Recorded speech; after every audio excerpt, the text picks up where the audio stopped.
दिल्ली में doctor Ambedkar international centre में पहले डॉक्टर अंबेडकर स्मृति व्याख्यान में जस्टिस बीआर गवई ने संविधान और संविधान निर्माण में डॉक्टर अंबेडकर की भूमिका के बारे में विस्तार से बताया है। जस्टिस गवई ने भी बताया कि संविधान का प्रारूप तैयार करने में क्या क्या चुनौतियां आई हैं और किस तरह से डॉक्टर अंबेडकर ने उनका सामना किया है। इस रिपोर्ट को आप देखिए और समझिए।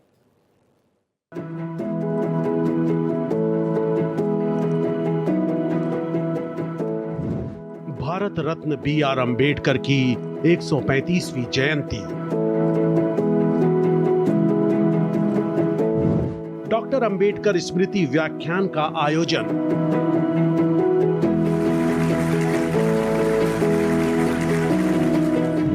बाबा साहेब का योगदान नहीं भूलेगा हिंदुस्तान।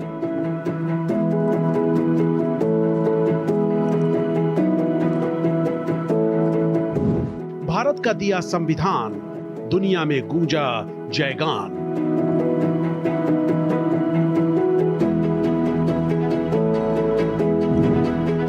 बाबा साहेब भीमराव अंबेडकर की जयंती पर दिल्ली में डॉक्टर अंबेडकर इंटरनेशनल सेंटर में पहले डॉक्टर अंबेडकर स्मृति व्याख्यान का आयोजन किया गया।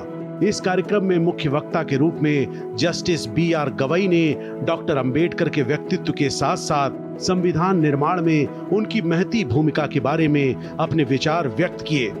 डॉक्टर गवई ने बताया कि डॉक्टर अंबेडकर अपने बहुआयामी व्यक्तित्व के कारण ही इतना बेहतर संविधान बना सके। बाबा साहेब शोषित और वंचित वर्ग की थे आवाज, संविधान निर्माण का अहम कार्य किया। He fought for emancipation of downtrodden. He was an educationist. He established one of the first institutions in the backward regions of Vidarbha, of Aurangabad, Marathwada, to cater to the needs of the downtrodden. He was a great sociologist. He had a deep knowledge of various religions. He was a great lawyer himself. However, he could not pursue law much on account of his devotion to the cause to which he had dedicated himself. But all of us will always recognize his greatest contribution as the chief architect of the Constitution of India. Doctor Gavai ने यह भी बताया कि संविधान सभा में पहुंचकर doctor Ambedkar इस बात के लिए पूरी तरह से स्पष्ट थे कि उन्हें हर हाल में अनुसूचित जातियों और वंचित तबकों के हकों की रक्षा करनी है। संविधान के शिल्पकार थे बाबा साहेब। पंडित नेहरू ने पेश किया था उद्देश्य प्रस्ताव। He did not know at that point of time that he would be given the enormous task of drafting the Indian Constitution.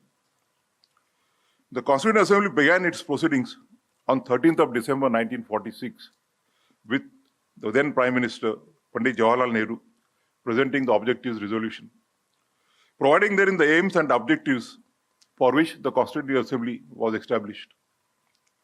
Dr. Ambedkar, as per his turn, would have got an opportunity only after 7 or 8 days to speak. But Dr. Rajendra Prasad, the President of the Constituent Assembly, called upon him on the 17th of December 1946 itself to give his address in the Constituent Assembly on the objectives resolution. Justice Gavai ने एक और रोचक जानकारी दी कि जब doctor Ambedkar को संविधान सभा के अध्यक्ष डॉक्टर राजेंद्र प्रसाद ने पहली बार बोलने के लिए आमंत्रित किया, तब वो पूरी तरह से तैयार नहीं थे, क्योंकि वो समझ रहे थे कि उनकी बारी 7-8 दिनों बाद आएगी। उनके पहले भाषण में दिखा भारत का भविष्य, मौलिक अधिकारों का अहम प्रावधान, पिछड़े वर्गों, अल्पसंख्यकों के अधिकारों का संरक्षण। But the vision that he had for the future of India, though he was not knowing at that point of time that he would be given the task of drafting the Constitution, as to what India would be, is reflected in his very maiden speech made on 17th of December 1946. Paragraphs 5 and 7 of the objective resolution referred to the fundamental rights and sought to safeguard and protect the rights of the backward classes, the minorities, etc. Dr. Ambedkar said that there was no controversy with regard to these objectives, but he observed, and I quote, "These paragraphs 5 and 7 set out the objectives of the future constitution of this country. I must confess that coming as a resolution thus from Pandit Jawaharlal Nehru, who is a reputed socialist, this resolution, although non-controversial, to my mind, is very disappointing." Justice Gavai ने जोर देकर कहा कि doctor Ambedkar की ये स्पष्ट धारणा थी कि राष्ट्र सबसे ऊपर है, यहाँ तक कि जो अस्पृश्यता उन्होंने सही थी उसकी कड़वाहट को भी उन्होंने संविधान का प्रारूप तैयार करते समय अपने ऊपर हावी नहीं होने दिया।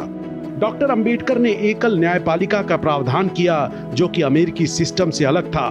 जस्टिस गवई ने कहा कि डॉक्टर अंबेडकर के लिखे संविधान के कारण ही साधारण पृष्ठभूमि से आने वाले नरेंद्र मोदी देश के प्रधानमंत्री बन सके। जस्टिस गवई ने इस बात को अपना सौभाग्य बताया कि उनके पिता ने भी डॉक्टर अंबेडकर के साथ काम किया था और सामाजिक और आर्थिक न्याय की लड़ाई में सिपाही के रूप में देश की सेवा की थी।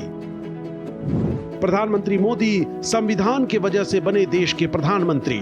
मेरे पिता ने डॉक्टर अंबेडकर के साथ किया काम। A prime minister who comes from a humble background, belonging to a backward class, and who takes pride in saying that it is because of the Constitution of India that who could be a prime minister of India. Speaking for myself, I was fortunate to have been born to a father who worked with Dr. Ambedkar and served as one of his soldiers in the fight for social and economic justice. I am here only because of Dr. Ambedkar and the Constitution of India. जाहिर है doctor B R. Ambedkar की बदौलत देश को ऐसा संविधान मिला जिसमें स्वतंत्रता और समानता जैसे मूल्यों के तहत सभी नागरिकों, चाहे वो किसी भी जाति, धर्म या लिंग के हों, उन्हें समान अधिकार मिला। Bureau report, Bharat express.